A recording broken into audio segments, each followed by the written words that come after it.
Welcome back to the Buds in the Box podcast. Before we get started, make sure you guys enter the giveaway. All the details will be at the top of the description below. All you have to do is like, subscribe, and comment which jersey you'd like, and you'd automatically be entered for a chance to win. Now, let's get into the Leafs game. So the Leafs won 3-2 in overtime against the Ottawa Senators. Right off the bat, the first period, the first thing I wrote down, the Leafs were looking really, really good. They completely dominated. I think the shots were like 14 to like 2 or something, or like 14-6. But the thing is, the Leafs always run into just these hot goalies, right? Forsberg, he's playing his first NHL game or second NHL game, whatever, in a First long this time. season. This season, yeah, that's what I meant to say. Um, and he comes out strong, like he's making really good saves on the Leafs. So I mean, it really looked like that it was gonna be like one of those Riddick games where Riddick comes out to play, and it For was sure. Forsberg. He did play a really good game. He had what 37 saves, probably more than Yeah, that. I think it's 39. But 39. I'll just chip in here. We can just jump to the first goal. But he hasn't played a game in like a year. I'm pretty sure. Like the AHL hasn't really gotten started, and he's been just waved and passed around. So the guy Yeah, hasn't been in a game situation. And he goes against the Leafs, makes 39 stops on an offensively dominant team. But yeah, go ahead. yeah. And the next point I had really was kind of related to that. Matthews was robbed after he deked. I forget exactly what the play was, but he like deked someone, went through a few guys, and then drew a penalty. But just absolutely robbed like on one of the first plays of the game, or like kind of midway in. And that was kind of a theme throughout the game. There's that rob, and then I wrote down another one in the second period. We'll get to that. Um, but the Leafs, they came out strong, and they drew that penalty against Matthews, but then Tavares took that interference penalty, which was it was kind of like soft but understandable, and they had a good penalty kill though. Mikheyev is so valuable. He's so good on the penalty kill, and I mean he scored a goal today, but we'll get into that as well. But the other thing I had to say about the first period was it felt like the Leafs were kind of losing every face-off. I think at one point the face-offs were like 65-35, which is just brutal. So, and then we'll get right into the first goal. About 19 minutes into the first period, I mean, just atrocious puck handling. The Leafs were on the power play. Campbell tries to like pass it back to I think it was Brody, and just mishandles the puck, goes right in front of the net for Connor Brown to just tap home to the empty net. What are your guys' thoughts on that? I Yeah, mean, it wasn't really. It wasn't the right play to make, but it's just something that happens to every goalie, and every goalie and every player and every person in the entire world is gonna make a mistake at one point. It starts to get you know, you start to question a goalie or a player if it keeps happening continuously. But one mistake is allowed. This game, obviously two mistakes are allowed, but it's if it's like consistently.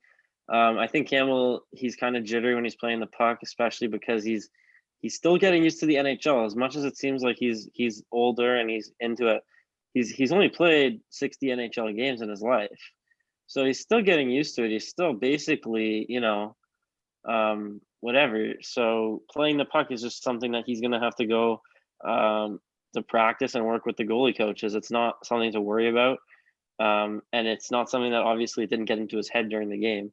So that was good. I mean, that goal had happened. So Yeah, that's exactly what I wrote down. I'd rather a goalie make like a mistake like that where he's mishandling the puck than letting soft goals like Anderson's been doing. Jude, what are your thoughts?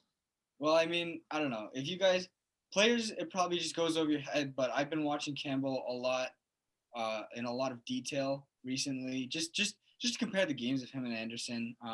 It's just perfect to watch him in detail, and I think he's incredibly active in playing the puck. Almost every rim, every dump in, every single thing like that, he'll jump in front of the puck to make sure it stops behind that net. For whatever reason, he thinks that that's well, most goalies that's their job, but he thinks that he's got to do it every single time. So clearly I was like, he's gonna get burned one of these days. Today was his day. He was burned twice, 2 goals with mishandling the puck. I think, you know what? I think he's great at handling it. Felly's point was also great. He's still a rookie when you in hindsight, but yeah, he's older and whatever. It's just because he's a backup, but he hasn't even played a full NHL season yet. So that's something to look at, and that's a great point by Felly. But yeah, I think he's great at handling the puck. He was great last game. Just, you know what? Maybe he's doing it a little too much. That's just stats. You do something 100 times, you're gonna mess up once, right? So messed up today. Yeah, you took the words right out of my mouth there. The more you do something, the more you're gonna fail. Yeah. But that basically concludes the first period. It was kind of really boring. Leafs kind of dominated, couldn't capitalize on chances. Frustrating for us to watch, just seeing Matthews getting robbed over and over again. But the second period, kind of a turnaround. Leafs still pouncing on the Ottawa Senators, little more even this time, but still domination. And then Matthews just robbed again. I think it was on the power play once again. It was across. Riley had the puck kind of in his feet, saw Matthews across the ice. Matthews is open, right into Matthews' feet. He didn't take the one-timer, which if he did take the one-timer, easy goal. But into his feet, holds the puck for a second, and then Forsberg just catches it with the glove. So a little bit of unfortune or non-fortune for the Leafs. Again, they continued to dominate, couldn't capitalize on offensive chances until 15 minutes in. That's literally all that happened throughout the period. But finally, 15 minutes in, Mikheyev gets the goal, and it was a really, really good play for Brody. We always praise Brody for his defensive plays, and he made a lot tonight, especially in that overtime. He was amazing. Yeah. No. But Brody, he jumped in the play, so he's basically doing Riley's defensive job and his offensive job now. Jumps in the play, passes it to Kerfoot. Kerfoot throws it in front of the net. Brody tips it off the crossbar, off Mikheyev's shoulder, and in the net. They originally called it no goal, but was quickly overturned after they realized that Mikheyev was just skating and it hit off of him. What are you guys' thoughts on that goal? I mean, that's just good puck movement. It's just funny to look at all the chances we had, and that's the Toronto Maple Leafs' first goal. So, yeah. I mean, Felly, anything? Yeah, I mean, that was just a good play by Brody. That just shows you his diversity of his game. I don't know if that's the right word to use, but he's always around. He's always in and around plays, and he's always doing the right thing. I don't know if he's even had a bad game. I think he started off a little bit choppy, like the first game or like the second game, and then he literally he hasn't bad games since. He's got the best plus minus on the team. He's up there in the league, for plus minus, and it's just it shows every time he's on the ice. And that's exactly what you have to do. That's what forwards learn from the age of 4 years old, or everyone learns, is if you drive the net, good things are going to happen. And he did, and you just got to drive the net hard, because basically what that does is it just pushes that other defenseman back and leaves a lot of space for the other person if it's a 3-on-2 for the far side player. So Brody did the exact right thing. He pushed the far side defenseman back. He got a stick on it, went off the crossbar. It would have been nice if he scored actually his first goal as a Leaf, but whatever.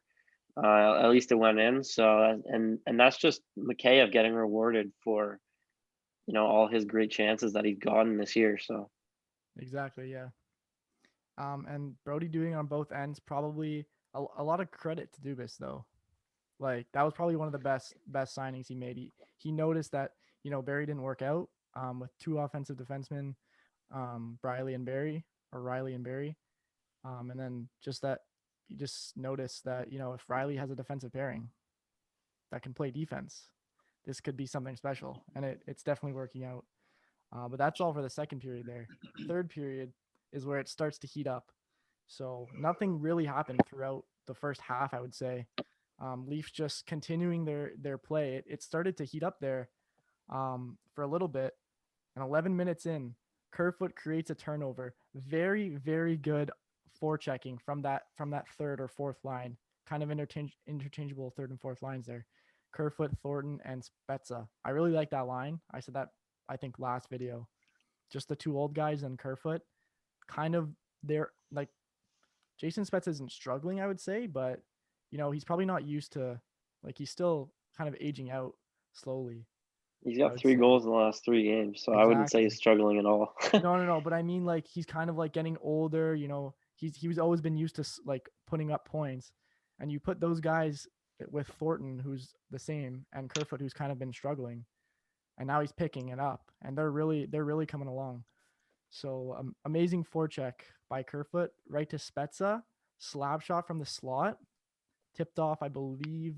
I don't know if it was Zuber or Zaitsev or something, and hit the post and went in, a rocket of a shot.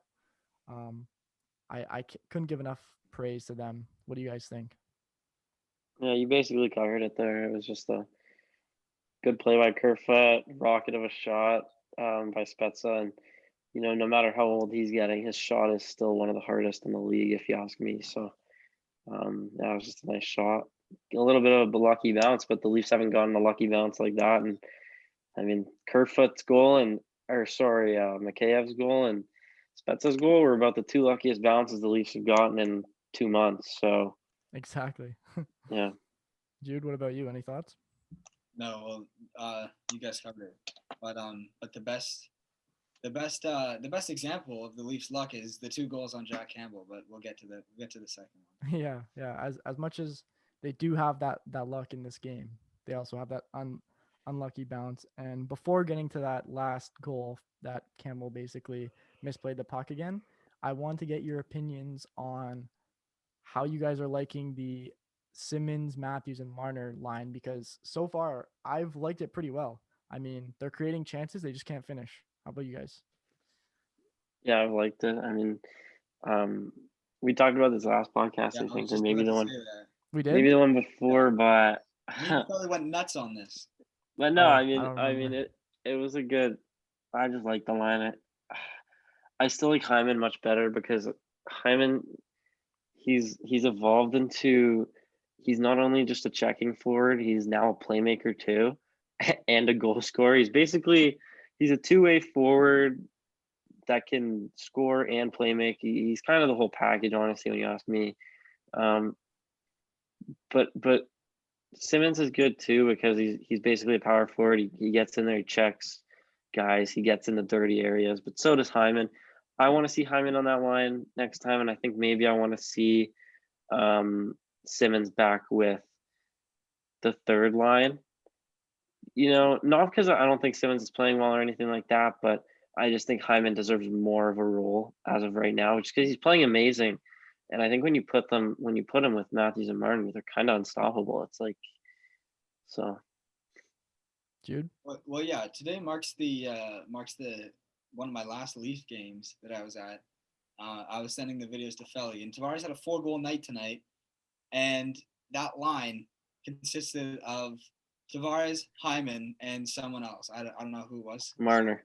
Feel like a plug here, yeah, Marner, and I mean Tavares had 4 goals, so maybe someone was working there. Well, clearly, Who are they clearly playing? it's working. What? Who are they playing? Florida. Yeah, I remember that. Tavares Yeah. 4-goal game. That was awesome. Yeah, you Yeah, got to see Roberto Luongo play, right? exactly. And I Something got to see two of something my favorite is players go against each other, and both of them do decent. Well, one better than the other. it's just weird because I don't know what's up with Tavares too. It's kind of he's making good plays. Fun He's to protecting watch. the puck. It's so hard to watch because I know he's so good, and Leaf fans know he's so good. The NHL knows he's so good. It's just hard to watch because he can't I know. seem to get Finish. onto that next step like he was a Yeah. couple of years ago last year. Well, I'll just Yeah. chip something in here. I was going through his stats, and he's had over a point per game every single year except for the past 2 years. So maybe something's up. Maybe there's something like Matthews playing through injury, or I don't know. I mean, he's only like 2 points behind a point per game, or 3 or something like that. But still, that's not him. And maybe it's his line combination. I don't know. But he's a captain. He's a leader. He should be. I just want to see him back on that first power play with Nylander too. I think it's stupid to split them up like they have been, and it's honestly it's the stupidest thing because let's split up the power plays, but they have 1 goal in the last 17 power plays. Yeah. 5% What's the since point? March 4th. What is the point now? It's like it's enough is enough. Just put your guys out there. Put your best guys out there. Every other team does it. Why would you split it up? There's no reason to split it up. It just doesn't make any sense. But I like Simmons. I like Simmons in front of the net on the power play too. Yeah. What's up with your camera, Jude? I was back. It's good, yeah. Okay. All right. Well, I'll get into this last Campbell goal. And I won't ask you guys your thoughts on this one because I think we basically said it for the last goal. But 13 minutes in, 7 minutes left in the game. You know, Leafs are trying to hold on to a lead, and Campbell, he's kind of forced to play the puck here. Otherwise, the Senators get a free shot on net, kind of almost a breakaway. And he just kind of just touches it away from the first player, gets to Fromberg. I don't know how to say his name. I don't remember it, but Formanton? Pardon? Formanton? Yeah. And he just puts it 5-hole. Fromberg, whatever. You guys know what I was trying to say. Yeah, okay. And that's basically where the game ends. Like there's just back and forth, little nerves. overtime. Yeah, the game then like regulation ends. Okay. And Yes. then overtime. So the one Wait. thing. Oh yeah, what's up? Sorry, 1 second. Yes, Campbell let in 2 goals and he made 2 bad plays. But if those 2 plays didn't happen, Campbell played a really solid game. Oh yeah, for sure. Yeah. Just in total, I think Campbell played an amazing game. Hey, also, if you want to hear more about Jack Campbell, go to our buddy Nolan Hockey podcast. He made a video. Part of it was on Jack Campbell, so go check that out. It was his podcast about all the hockey news, all related. Put his link in the description again. Listen. Yeah, I will. Right under the giveaway details, you can find his channel, and we'll quickly do overtime because we're kind of running out of time here. So Brody with an amazing defensive play. He puts his stick down. I don't know who had the puck at that point, which Senator did. I think it was Dadno. Yeah, it was a nice play. Should have shot it, passed it across. Brody, great play. And then Matthews, a 3-on-1 is forming for the Ottawa Senators. Saves the game. Yep. And Matthews, with an amazing defensive play, sticks his knee out to get the puck, turns it into an offensive chance, comes down, dazzles the defense, goes backhand, or I think it was forehand. Backhand to forehand. Yeah, walks backhand all the way forehand. around the goalie. I thought that went in. I went like that, and then I was like, oh, no. And then he shoots it up the side of the net, comes around. I think Marner got the assist. Marner gets the puck, gets it to Holl, scores. That's the game. Thanks for listening. Yeah, that's all. That's all we have to say. It was an incredible goal. Yeah, and we're running out of time here, so we'll wrap it up here. Thank you guys for watching the Buds in the Box podcast. If you're on YouTube and listening on Spotify, make sure you enter the giveaway, like, subscribe, and comment, and we'll see you guys next time. Bye for now.